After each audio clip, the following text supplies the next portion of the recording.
Hola, ¿qué tal? Mi nombre es Chris Dorden y esta noche voy a contarles la historia de un demonio que se hacía pasar por el alma en pena de un niño. Esta historia me la mandó Lionel Hoods, abogado. Él, en el año 2005, compró una casa en Tecámac, Estado de México. Era una de estas casas pequeñas, dúplex, acogedoras y a muy buen precio. Desde que se hizo de esta casa, desde el primer momento en el que la pisó, notó un ambiente extraño, una vibra, algo en el aire. Pero además, no solamente era una sensación, también se trataba de un aroma casi imperceptible a podrido. Esta casa la habitaron desde aquel 2005 su esposa y sus dos hijos, uno de 4 y otra de 2 años. Su hijo se quedaba solo en su recámara y no tardó mucho antes de empezarse a despertar todas las madrugadas en llanto, con pesadillas, pero simplemente a los 4 años no tenía la posibilidad de expresar de qué era lo que se trataban estos sueños. Así que solamente lloraba, esperando a que su papá llegara por él, lo consolara y pudiera volverse a dormir. Una de las primeras cosas que notó es algo que tal vez muchas veces nos ha pasado, y fue que comenzó a escuchar una canica que botaba una y otra vez y luego rodaba por parte del techo. Algunas otras veces escuchaba que alguien subía corriendo las escaleras, y cuando ya estaban en la parte de arriba movían las sillas, arrastrándolas pesadamente por toda la parte superior. Al principio se negaron a creer que fuera algo sobrenatural y pensaron que estas casas, al estar tan juntas de las casas de los vecinos, solamente eran ruidos que ellos provocaban en su sala y que se traspasaban a través del concreto. No les dieron gran importancia, pero no tardaron en darse cuenta de que realmente eran sucesos un poco fuera de lo normal.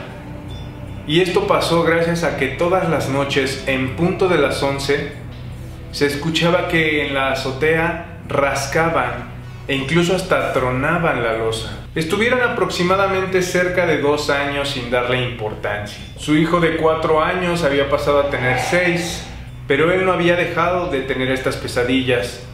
Y aunque pasaban de manera paulatina durante ciertas temporadas más frecuentes que otras, se seguía despertando y seguía llorando en las noches, aún incapaz de expresar qué era realmente lo que estaba viendo en esas pesadillas, en estos sueños aterradores.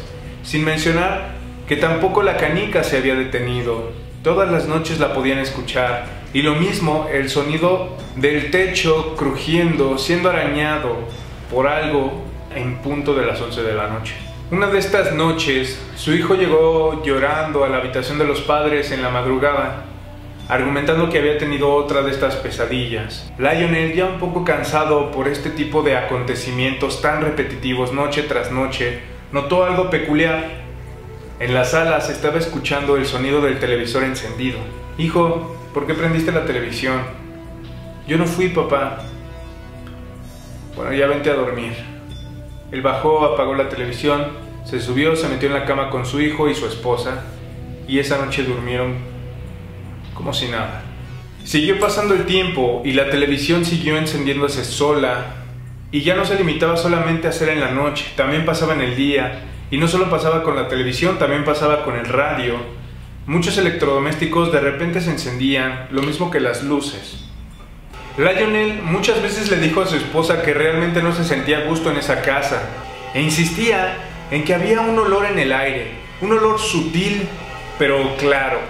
Era un olor a podredumbre, algo que flotaba en el aire casi de manera imperceptible, pero curiosamente era algo que solamente él podía oler, algo que solamente él podía percibir. «Anda, amor, que no huele a nada, estás loco». Eran cosas que escuchaba frecuentemente Lionel cuando hablaba de estos temas, así que prefería evitarlos en manera de lo posible. Debido a que había pasado tanto tiempo, Lionel decidió llevar a su hijo con un psicólogo para que éste lo evaluara y pudiera ver de dónde era que provenían estas pesadillas. Y resultó que el psicólogo le dijo que tal vez eran a consecuencia del estrés por causa de la escuela o tal vez alguna situación intrafamiliar. Al final, le dijo a Lionel que tal vez se trataban solamente de amigos imaginarios y que no debía de preocuparse más. Para enero de 2011, 6 años después de que habían comprado la casa, Lionel tuvo una interesante pesadilla. En esta, Lionel se encontraba viendo un pequeño ataúd rosado. Él estaba sobre el ataúd llorando, realmente angustiado, pidiéndole perdón. El ataúd tenía ciertas curiosidades, ya que en una de aquellas pequeñas esquinas tenía incrustado un pequeño angelito plateado. Entre todos estos sueños de angustia, Lionel despertó y a pesar de que trató de dormir nuevamente, estuvo un rato con insomnio dándole vueltas a la idea del pequeño ataúd. ¿A qué se refería? ¿De qué se trataba? Siguen pasando los años y sigue sintiendo Lionel esta sensación de incomodidad en su propia casa, como si él fuera ajeno a aquel lugar. Y algo también muy interesante es que seguía percibiendo ese olor que solamente él podía detectar en el aire. Ni su esposa, ni sus hijos, ni los invitados. Cabe destacar que los vecinos de la casa contigua, los vecinos del número 4, no los habían podido ver hasta ese entonces. Lo interesante es que tenían cortinas y también tenían muebles dentro de la casa, pero era muy raro poder verlos en el vecindario y cuando llegaban, solamente llegaban rápidamente, arreglaban tal vez algunas cosas y se iban sin tocar palabra con nadie más. Todos esos años, la casa, el número 4, había permanecido abandonado. Un sábado por la mañana, llegan sus vecinos del número 4 en una camioneta junto con otras 10 personas. Se bajan y a toda prisa comienzan a sacar los muebles que allí había. No hubo la oportunidad siquiera de hablar con ellos cuál era el motivo. Más tarde Lionel se daría cuenta de que realmente estaban huyendo. El 13 de septiembre de 2011 fue un día muy importante para Lionel. Él llegó de su trabajo cansado, como de costumbre, y se encontró con su esposa muy afligida, casi en penumbras.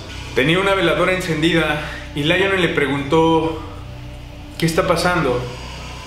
Su esposa le respondió que esa noche había tenido varios sueños con su madre y la estaba viendo a un lado de su cama, pero no le decía nada, solamente tenía esta cara de aflicción. Aquí cabe destacar que su madre ya había fallecido tiempo atrás.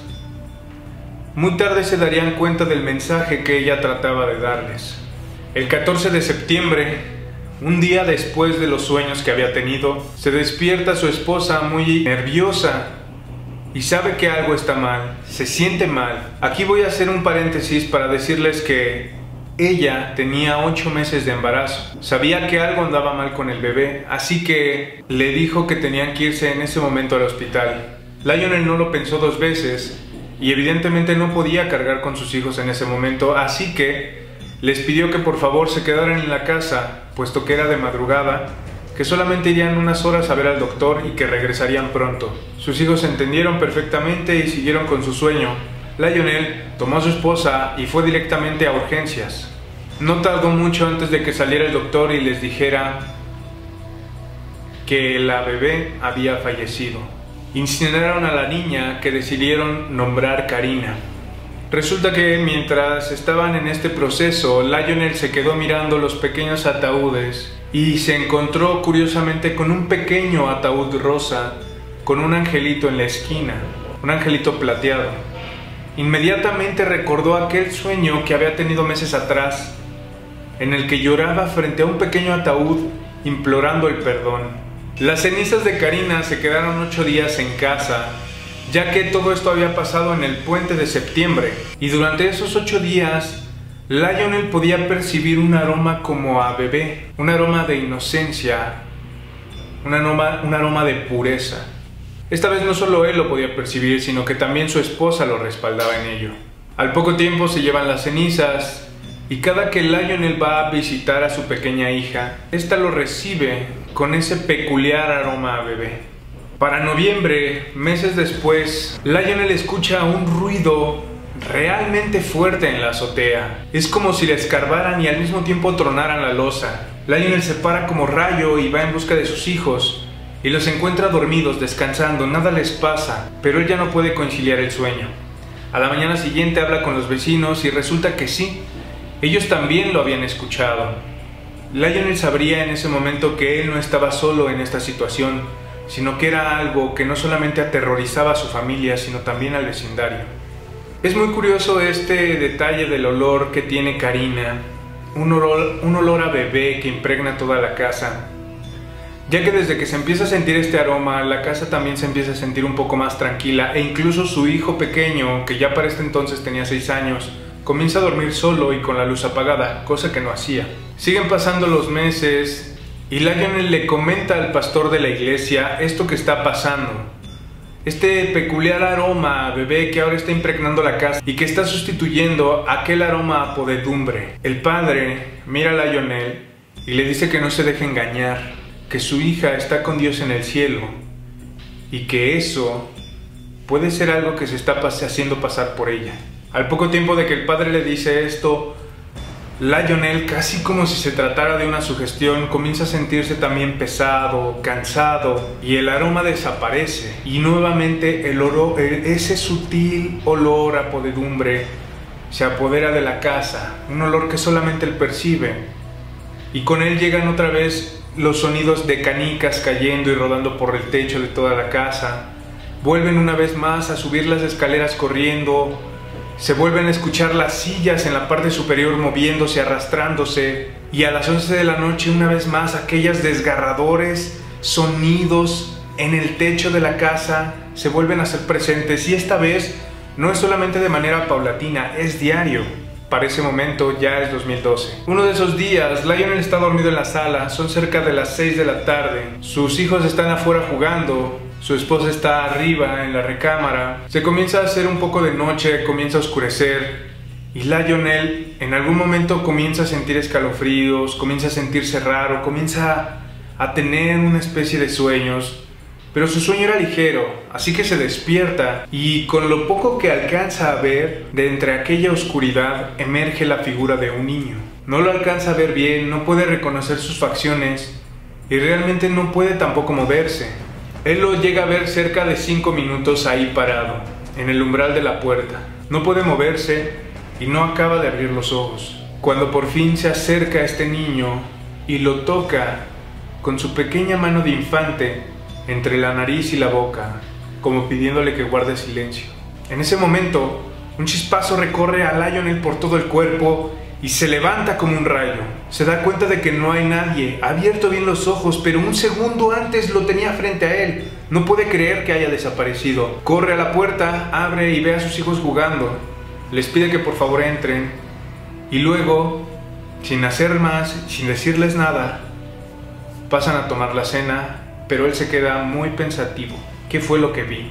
Para el año 2013, Lionel adquiere un segundo crédito para una nueva casa. No lo piensa 2 veces y abandonan aquel lugar. Llegan a esta nueva casa y Lionel se da cuenta de que el olor a podrido ya no los persigue más. No pasa mucho para que toda la familia también comience a sentirse en calma. Su hijo deja de tener pesadillas, su esposa también deja de escuchar esos sonidos y su hija ya tampoco llora más. Ponen en renta la casa y al principio las cosas parecen andar mejor, pero al mes, cuando ellos se disponen a recibir el primer mes de renta, la familia que había rentado, una pareja junto con su hija, les dicen que ya no pueden continuar, que les da mucha pena, pero que no pueden seguir rentando y que solamente van a estar un mes más. Le confiesan a Lionel que su hija también está teniendo pesadillas por las noches y que dice que hay alguien debajo de su cama.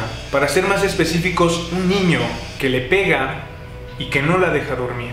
Para ese momento Lionel llega a su casa y habla con su hijo, que ya no es tan pequeño.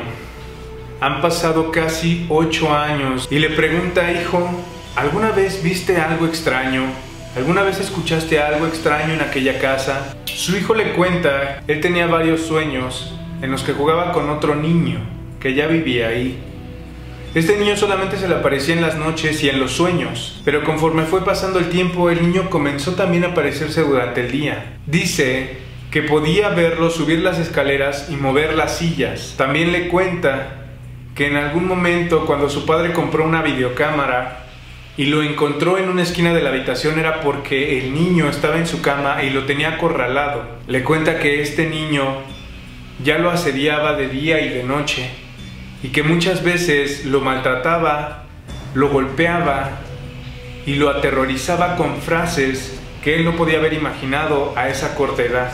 Le confiesa que la noche que se fueron, que la noche que su hermanita Karina falleció, escuchó que le susurraba al oído algo. Así que decidió despertar a su hermanita para platicar, pero ella tenía más antojo de helado. Así que bajaron hasta la cocina y se encontraron con el niño parado justo en el umbral de la puerta. El pequeño niño regresó con su hermanita sobre sus talones a la habitación de sus padres y ahí se quedaron dormidos hasta que ellos regresaron a la mañana siguiente. Incluso cuenta que al siguiente día, cuando ya los habían dejado encargados con el abuelo, él lo volvió a ver en la puerta de la entrada. Era de día y le dijo: «Ya ves, te hubieras ido conmigo». Lionel quedó muy extrañado y le preguntó si sabía cómo era. El niño le respondió que era más o menos como de 1 metro de altura, que tenía las manos muy peludas y las uñas realmente largas, que se veía muy sucio, como si estuviera lleno de tierra, que tenía la nariz muy puntiaguda y la mitad del rostro quemado. Le dijo que los ojos los tenía completamente negros y que sus dientes eran afilados, como los de un tiburón. Lionel le dijo que por qué no le había contado esto antes, y su hijo le respondió que porque tenía miedo de que no le creyeran, porque tenía miedo de que pensaran que estaba loco. A partir de esto, Lionel habló con su amigo el pastor y fueron a la casa a bendecirla, tanto la nueva casa como la casa antigua, y en ese momento comenzaron a rociar agua bendita por todas partes. El pastor le dijo que haría una cosa más, que tratarían de exorcizar, por así decirlo, la casa y tratarían de expulsar a aquel demonio que ahí habitaba. El padre comenzó a leer algunos versículos y mientras él hacía esto, una vibra extraña se apoderó del lugar. Una sensación de pesadez invadió el ambiente. Un frío realmente penetrante atravesó sus cuerpos y en algún punto, cuando el padre estaba expulsando a este demonio, se comenzaron a escuchar sonidos muy extraños por toda la casa. Lionel en ese momento vio una sombra que corría hacia la cocina. Cuando quiso fijar la vista, lo único que escuchó fue un portazo que no supo realmente de dónde provenía. A partir de ese momento, el padre declaró que el espíritu, el demonio, se había ido de esa casa. Lionel terminó por vender la casa de Tecámac, y los nuevos inquilinos que ahí se habían mudado no tuvieron ninguna queja jamás. Hoy su hijo ya está estudiando la preparatoria y Lionel ha dejado atrás este oscuro pasado. Soy Chris Doren. Buenas noches.